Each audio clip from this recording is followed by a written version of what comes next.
Thank you very much. It's a great honor to be with the Vice Premier of China, a very highly respected man in China, and we're negotiating trade and the trade agreement, and we have many representatives from China, and as you know, and most of you know who they are, many representatives from the United States. I think we're getting along very well. Ultimately, I think the biggest decisions and some even smaller decisions will be made by President Xi and myself, and we expect to have a meeting sometime in the not too distant future. And I can only say talks are going along well, but we're going to have to see what happens. I think there'll be some points that this group won't agree on because maybe they're not supposed to agree on them, allowed to agree on them, and I think President Xi and I will work out the final points, perhaps, and perhaps not. So I just want to say, Mr. Vice Premier, it's a great honor to have you, and we thank you very much. Thank you. Would you like to say something? Okay. Thank you very much, Mr. President. It's a great honor to meet you. I came here. First, I bring the message from our president. If you don't mind, I ask our interpreter to read the letter to you. Thank you. Please. So you can hear fine. You'll speak for them, too. Okay. Message from President Xi Jinping to President Donald J. Trump.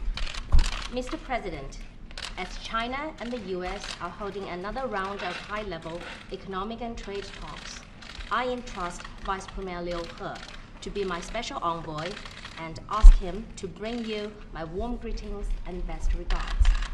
Not long ago, you sent to me a special letter of festive greetings, together with a lovely video made for me and my wife by your grandchildren on the Chinese Lunar New Year. We enjoyed the performance greatly and were happy to see that the little ones have kept improving in their Chinese. We watched the video more than once and feel that we must hit a like for these adorable grandchildren of yours. I'm also pleased to note that to follow through on what has been agreed upon between the two of us in Argentina, our economic teams have, since lately, engaged in intensive consultations and made significant progress. This has been well received in both our countries and the wider international community. It is my hope that our two sides will continue to work together in a spirit of mutual respect and win-win cooperation, and could redouble our efforts so as to meet each other halfway and reach an agreement that works for our mutual benefit. Mr. President, I stand ready to be in close touch with you through various means. Please let me know if you have any specific thought in mind. To conclude, my wife Peng Liyuan and I wish to extend our season's greetings to you, Melania, and your family. May you all enjoy happiness and success in the year of the pig. Thank you very much. That's very nice. Say thank you very much. I would really appreciate it if you would just give my warmest regards. The video he's talking about is a video made by Ivanka and Jared, and it's their children speak fluent Chinese, even though they're very young. They were taught at a very young age Chinese. And when President Xi met Arabella, who's the oldest, he said this was like perfect Chinese from at the time it was 5-year-old, from a 5-year-old girl from Beijing. And I thought that was nice. And they actually made a little video that they sent to President Xi. And if you want, we could even give, I'm sure the press wouldn't like to see the video, but if you would, just in case you would, I think it would be fine. If you'd like to do that, Jared, you could just give it to a few of the people. But I thought it was a very nice thing. And it shows a great friendship between the two countries. And that was really just a Happy New Year wish that was given in Chinese by Arabella, mostly by Arabella and her two brothers. So I think it was, I think it's cute. I wouldn't mind if you gave it. We're having very good talks. There's a chance that something very exciting could happen. This is a deal that would be signed by me. I've been in touch with Congress. I've been telling many of the people in Congress exactly where we are. We're right now getting a 25% tariff on $50 billion worth of goods coming in, mostly technology and high technology. We're getting a 10% tariff on $200 billion worth of goods. The 10% goes up as of March 1st. It goes to a 25% number. So we'd be getting 25% on 250 billion, and there's about 267 billion that's untariffed, untouched, which we discuss later. But if we can make a deal, we wouldn't have to bother with that discussion. So we'll see what happens. But we've had very good talks. As you know, Mr. Lighthizer has done a great job, but it's only a great job, Bob, if you get it finished, right? Yes, sir. And if it's a deal that's a good deal for both. And Steve, great, but it's only great if you get it done. Wilbur, Sonny doesn't care. He just wants a lot of products being bought from the farmers. Is that right, Sonny? That's what you care about. Sonny's more interested in the farmers than he is any other aspect. But Larry Kudlow, Mr. Ambassador, the longest serving governor in the history of the country, as you know, and now he's the ambassador to China. But he was the governor of Iowa 24 years, right? 20, well, I would have been, except you appointed me as ambassador. I took you, but you were still the longest. 22 years and 4 months, It's the longest serving governor in the history of our country, I believe, as I remember right. from the time. That's right. And you've done a great job as governor, and you're doing a great job as the ambassador to China. And I might tell the story that when the ambassador was a young man from Iowa, he was in China. And he was dealing with people from China, both in Iowa and in China. And he met a man who was a young man, and he is now the head of China, President Xi. And he said to his wife, he came home, and this was how many years ago, Mr. Ambassador? Well, 1985 is when he came to Iowa. Right, but you met him in 1978 or so, right? I went to China in 84, and then he was So in he Iowa met in him, 85. and he came home and he told his wife, I just met the next president of China. And they say, how would you know? He said, because the competence of this man is so enormous that I believe he's going to be the next president of China. And years go by, and he became the next president of China. And they like each other. So when it came time to picking an ambassador from China, I say, I think I have the right guy. He happens to be governor of the great state of Iowa, and you have done a fantastic job. But I thought that story was incredible. So many years ago, he said that he knows who the next president of China is going to be. I just think it's a great story. And his wife confirms it fully, so that's good. So I just want to thank everybody for being here. We're going to have discussions right now. We're talking. And again, I think we're making a lot of progress. I think there's a very, very good chance that a deal could be made. We'll be meeting at some point with President Xi, assuming we go further along the line. Bob, could you say a couple of words to that as to the potential of a meeting, whether or not we will? We've made progress on some very important structural issues and some progress on purchases. We have a few very, very big hurdles that we still have to face. But if we continue to make progress, that would be a great outcome. And I think the Vice Premier agrees with that. We do made great progress. Made great progress. I think we have made great progress. Steve Mnuchin, what would you say? I just add the Vice Premier and his team have agreed to extend their trip for 2 days, so we will be meeting all day tomorrow and into Sunday. So we can continue on. Very important, this is the ambassador has done a very good job at documenting multiple MOUs that will be binding and enforceable and cover all different types of industries. If we can successfully conclude this will be very good for U.S. business and finally allowing China to open up to U.S. business. Why do you bother putting it in a form of a letter of intent or whatever you want to call it? To me, it's a waste of time. Well, we want to make sure these are very important issues. There's hundreds of issues that we're dealing with. Everything from financial services to currency to forced technology transfer to aircrafts to express shipping to different industries. So these are very complicated issues that Currency the ambassador manipulation, negotiated. very important subject, which a lot of people didn't even think Intellectual of. property right protection. Yes, and that's one of the areas, Mr. President, we've actually concluded and reached an agreement, one of the strongest agreements ever on currency. But we have a lot of work to do over the next 2 Have you days. discussed on and many reached a issues. final agreement on currency? We have on currency, but we have a lot more work to do over the stabilize next 2 currency. days. Okay. Wilbur Ross? No, I'm very encouraged by what's going on. I think that the tariff situation is an important one, but this could be a good substitute for it if we can fill in all the blanks. But there's a lot more to be done, as everybody has said. So it's a little early for champagne. No, I agree with that. Secretary, go ahead for the farmers. Sonny? Really, I think the work that's being done on both sides is very, very important, and I'm happy to hear the progress, obviously. I think everybody understands, Mr. President, that this deal will be consummated if there is a deal by you and President Xi, and we understand that. Obviously, you have some great negotiators on your side, as does the Vice Premier in that regard. There are a lot of details to work through, but ultimately you and President Xi are going to have to really do the deal. I think we're doing very well with regard to farmers and the buying of products from our farmers at a certain point. They've already made a big commitment to do that, but this will be a very, very substantial farm deal. This will be the biggest farm deal ever made, if you think about it. I don't think anything would be close because it's China. So hopefully if we arrive at a deal, they'll be buying lots of every form of farm product. Mr. Ambassador, would you say something if you'd like? Well, I think this is probably a very historic time, and these are the two biggest economies in the world, and if these difficult structural issues can get worked out, I think it will be tremendously beneficial, not only to China and the United States, but to the whole world economy. So I know people have been working very hard. We've had many, many sessions, both in Beijing and here, and I appreciate the hard work and the diligence that's going on. Okay, thank you. Yeah, it's going very well. Peter, would you like to say something? This is a gentleman that loves tariffs, by the way. He's like me.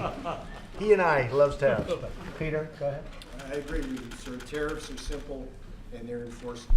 Right, okay. So what do you have to say? Right, but it's true. I wish the team luck. Good. They're doing a good job. Larry? I'll just echo, and a good deal that is enforceable. That's so important to the United States and to you.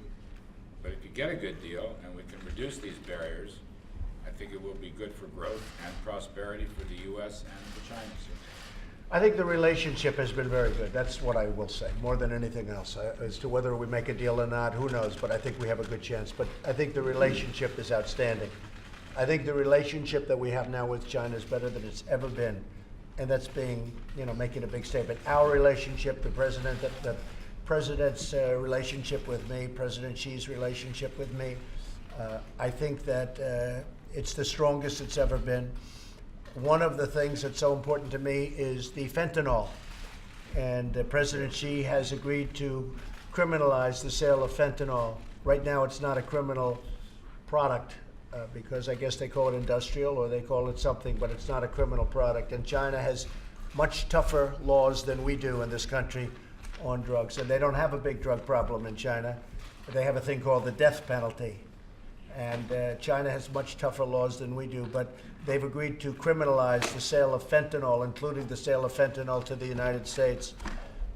And that is a tremendous thing because, as you know, most of it, if not all of it, comes from China. That would be a tremendous thing in terms of our war on drugs. So I very much appreciate that. And that's another thing we'll be finalizing, hopefully, at the meeting that we have. So subject to where they are, we're going to have a meeting now, but subject to where they are, we will be having at least an additional meeting, and then ultimately we'll have a meeting with myself and President Xi to discuss the final terms and things that haven't been agreed to, but I think a lot of those things have been agreed to, but they want he and I to agree to them in a final form. But the fentanyl is so important to us. The criminalization of fentanyl is so important to us, and we appreciate that. I want to just thank everybody for being with us. Mr. Vice Premier, I want to thank you very much. Their trip is being extended, as Steve said. Their trip is being extended by 2 days unexpectedly because they are making great progress, so they'll be here for an extra couple of days. So what would that include? That would be Sunday, Monday, or? It'll be all day Saturday and all day Sunday. All day Sunday, so they'll be leaving on Sunday night and Monday morning.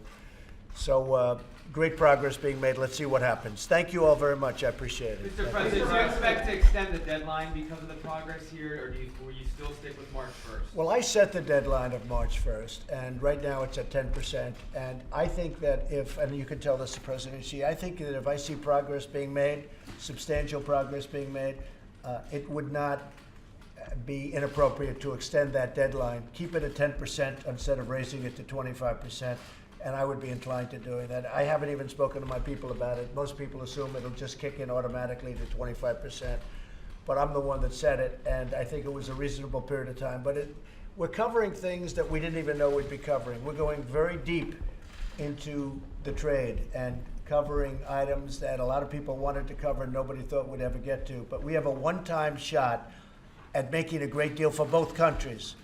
And so we are going to give it. So it depends on where we are. If we're doing well, Jeff, if we're doing very well on the negotiation, I could see extending that. And I don't think it would have to be a long-term extension, because I would imagine that if it took, Steve, another month or so or less. Yeah, I think our expectation is to conclude this quickly, and if we get to the point over the next few days of making progress, recommending a meeting for you and President Xi in March. So dependent on how they do over the next few days, I would certainly consider that. Okay? Is drawing down U.S. troops on consideration? Say it. Is drawing down U.S. troops a consideration? I don't understand.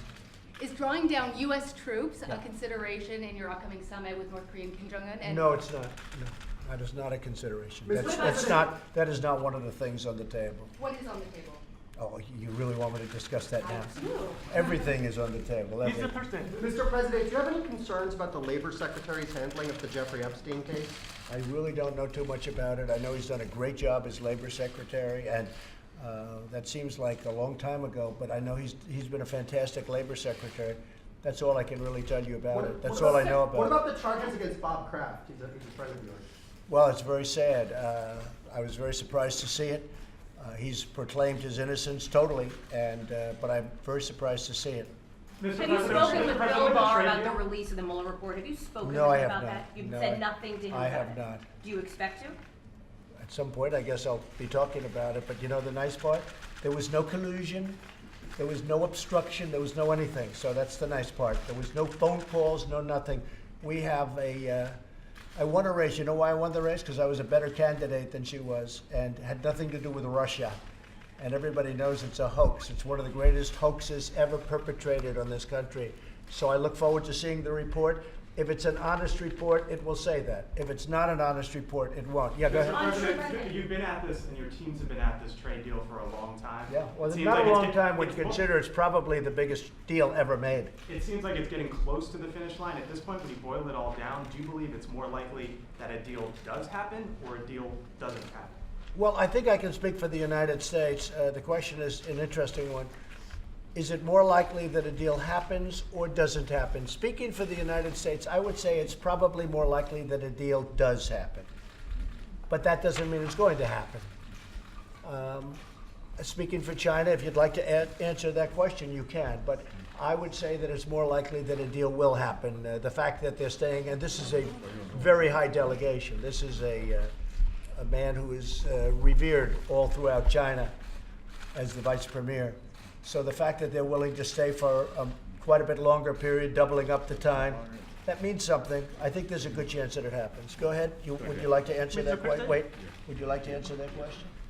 Thank you, Mr. President. May I speak Chinese? Yes. Please speak Chinese and Okay. you'll speak She will louder. have Okay. Take it. I will. 就是从中国来说呢，首先呢，我们认为发生的可能性是非常之大的，我们非常希望双方成效。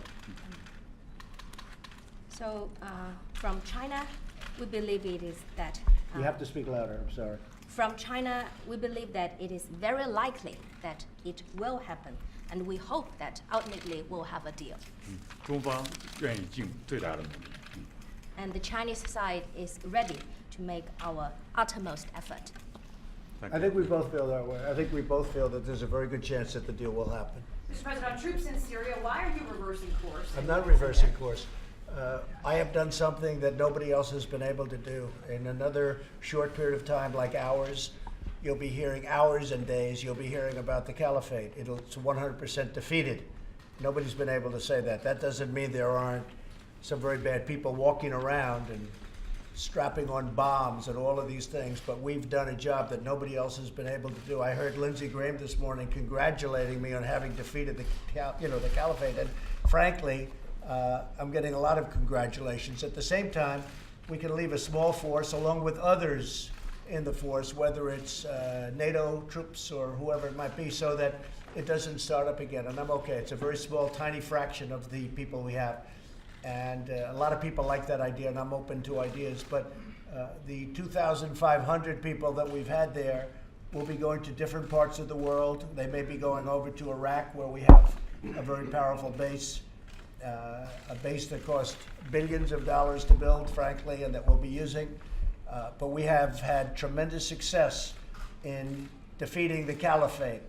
And now everybody's admitting, I did more in the last 3 or 4 weeks than people have done in years. And it's been very successful. But we want to make sure it stays that way. Yes, please. Tech transfers, going back to the trade deal, we've heard that you haven't made a whole lot of progress on the tech transfers. You want to talk about the transfer? Does that still have to be Yeah, part of the I'll let deal? Bob answer that. Go ahead, Bob. The answer is yes. It's one of the structural issues. It has to be done properly, and we've made a lot of progress in it. So whoever told you we weren't just didn't know what they were talking about. Mr. President, why haven't you condemned the North Carolina election fraud? This is a big story. The Republican candidate is calling for a new election. Why have you not condemned that, given you condemned other kinds of voting? Well, I condemn any election fraud. And when I look at what's happened in California with the votes, when I look at what happened, as you know, there was just a case where they found 1 million fraudulent votes. When I look at what's happened in Texas, excuse me, when I look at what's happened in Texas, when I look at that catastrophe that took place in Florida, where the Republican candidates kept getting less and less and less and less. Unfortunately, Rick Scott and Ron ended up winning their election, but it was disgraceful what happened there. So I look at a lot of different places all over the country. I condemn any voter fraud of any kind, whether it's Democrat or Republican. But when you look at some of the things that happened in California in particular, when you look at what's happened in Texas with all of those votes that they recently found were not exactly properly done, I condemn all of it, and that includes North Carolina. If anything, you know, I guess they're going to be doing a final report, but I'd like to see the final report. But any form of election fraud, I condemn. Mr. Mr. President, President, when do you want to have that meeting with President Xi, and do you expect to have that in Mar-a-Lago? Probably at Mar-a-Lago, probably fairly soon, during the month of March. Bob, do you have a date? Steve, do you have a date? We're planning it with your schedule, Mr. Okay, President. so we have 2 schedules, and we'll be planning that with the schedule. do you have any concerns about Michael Cohen's testimony before No, Congress this no. week? Mr. President, are you still considering a ban? Lawyer-client, but, you know, he's taking his own chances. Where do things stand with Huawei and ZTE? Would you still consider a ban of Well, Chinese ZTE technology? paid a big fine of $1.2 billion, which nobody's ever even heard of before. And we want everybody to compete. And I guess it'll be somewhat of a subject that we're talking about here, Bob. We'll be talking about it. We may or may not include that in this deal, Include what? Would you drop criminal the charges? Huawei and ZTE.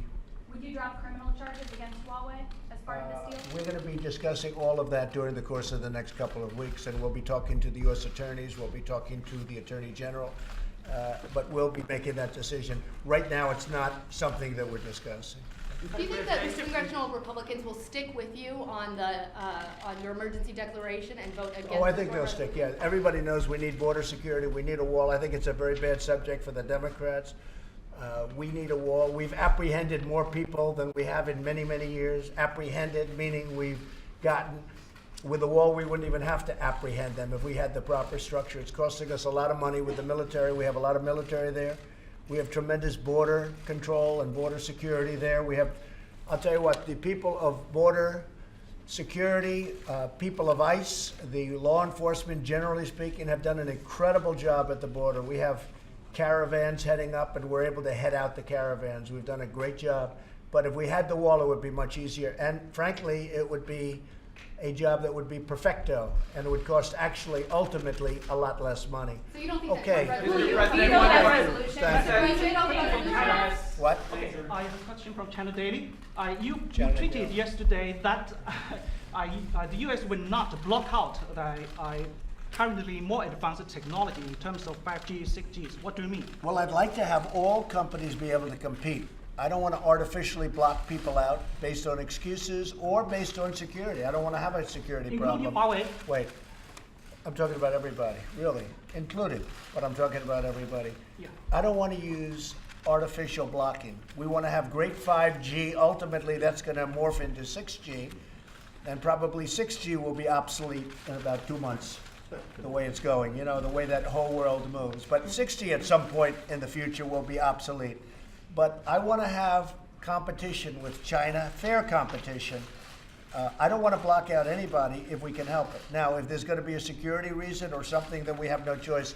But that is one of the things we'll be discussing today. We want to have open competition. We've always done very well in open competition. Go ahead. Mr. President, your officials mentioned that there was a deal on currency. Can you explain to us what that Well, was? we'll let you know at the appropriate time. But we have a deal on currency and currency manipulation, yes. Will you definitively veto that resolution that was introduced today that would block your national emergency if it passes? On the wall? Yes. Will I veto it? 100%. 100%. And I don't think it survives a veto. We have too many smart people that want border security, so I can't imagine it could survive a veto, but I will veto it, yes. Mr. President, Yeah. last year you had blocked all U.S. assistance to Pakistan because of terrorists coming from there. No, I stopped paying Pakistan the $1.3 billion that we were paying them. In the meantime, we may set up some meetings with Pakistan. Pakistan was taking very strong advantage of the United States under other presidents, and we were paying Pakistan $1.3 billion a year. I ended that payment to Pakistan because they weren't helping us in a way that they should have. And honestly, we've developed a much better relationship with Pakistan over the last short period of time than we had. But I ended the payment. We were paying Pakistan $1.3 billion a year. I ended that about 9 months ago. A lot of people don't know that, but I ended it 9 months ago. But terrorists still start coming from Pakistan, attacking in Afghanistan and India. U.S. forces in Afghanistan and Indian forces. But what are you talking about? What are you trying to refer to? You have to speak up. I can't. Yeah, the terrorists coming from Pakistan have attacked Indian forces in Kashmir. That's right. No, it's a 40 terrible people- thing going on right now between Pakistan and India. Is a very, very bad situation, and it's a very dangerous situation between the two countries. And we would like to see it stop. A lot of people were just killed, and we want to see it stopped. We're very much involved in that, yes, if that's what you're referring People in to. India are seeking right to self-defense. No, India is looking at something very strong. And I mean, India just lost almost 50 people and with an attack. So I can understand that also. But we're talking, and a lot of people are talking, but it is a very, very delicate balance going on. Right now, there's a lot of problems between India and Pakistan because of what just happened. In Kashmir. Are you talking about Kashmir? Yeah. In Kashmir, it's very dangerous. Yes, please. Mr. President, Wait. on Huawei, sir, just one quick follow-up. Are you planning an executive order on Huawei? Well, we're not doing anything right now. We may or may not put that in the trade agreement. We may be discussing it, but we'd only do that in conjunction with the Attorney General of the United States, because that is a matter that is outside of what we're doing. So we do that with the Attorney General if we do anything, and I guess there's a question as to whether or not that's being included in the agreement. Yeah, go ahead. Mr. President, we haven't gotten your response yet to Amazon pulling out of New York City, your home city, your I home think state. it's a big loss for New York City. I think it's a big loss. I think it's, if you look at the deal was not a great deal from the standpoint of they could have made a better deal than that, a much better deal. But still, I think it's a loss for New York City. And the $3 billion wasn't a check. It was a form of taxes over a period of time that now they'll never see, because, you know, they were going to take in a lot of jobs. They were going to take in a lot of taxes. So I think it's a big loss for New York City. It's the kind of thinking that our country's going to on the left, on the radical left, but ultimately it's not good for jobs and it's not good for the economy. But I think it was a big loss for New York City. I come from New York City. I love New York City. I think it was a big loss for New York City. Yes, sir. Mr. President, when were you briefed, sir, on the Coast Guard member who was arrested for threatening Democrats and other members of the I'm media? actually getting a very final briefing and a very complete briefing in about 2 hours And do you after have any this. thoughts on this man I think who it's a went shame. after members of the Yeah, media? I think it's a very sad thing when a thing like that happens, and I've expressed that, but I'm actually getting a very complete briefing in about 2 hours. Do you think that you bear any responsibility for moderating your language when it comes to that? No, I don't. I think my language is very nice. Mr. President, on night Mr. President, Yes. From People's Daily From China. China, From China. trade conflict has been 1 year, now negotiations going on. So what do you think? Who are you with in China? People's Daily China newspaper. People's Daily? Yeah. And then what do you think? The cooperation is still the good solution between? Great cooperation. Yeah. We have great cooperation both ways. with China, and a lot of good things are happening. I mean, I think you see that. So many people every day, they are going to make a deal, they aren't going to make a deal, they don't know, they have no idea. It's fake news, you know, it's one of those things. Do they have fake news in China? I think so. But it's a question, are they going to make a deal? Aren't they? I think we have a very good chance of making a deal. But both parties want to make it a meaningful deal. We don't want to make a deal that doesn't. I can speak for the Vice Premier, I can speak for President Xi, I can speak for myself.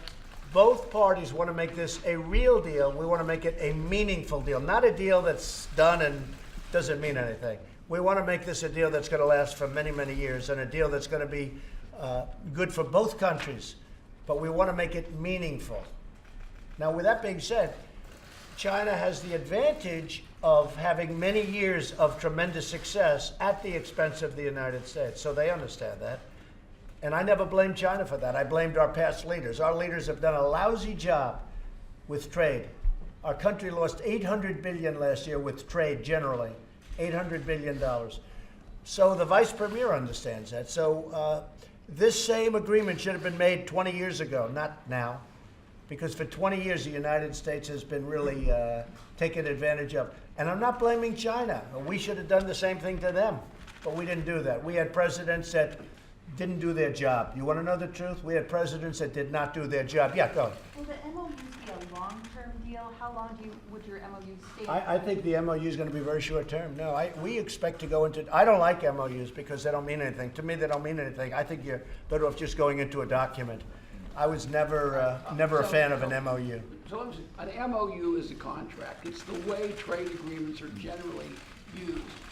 People refer to it like it's a term sheet. It's not a term sheet. It's an actual contract between the two parties. Yes. A memorandum of understanding is a binding agreement between two people.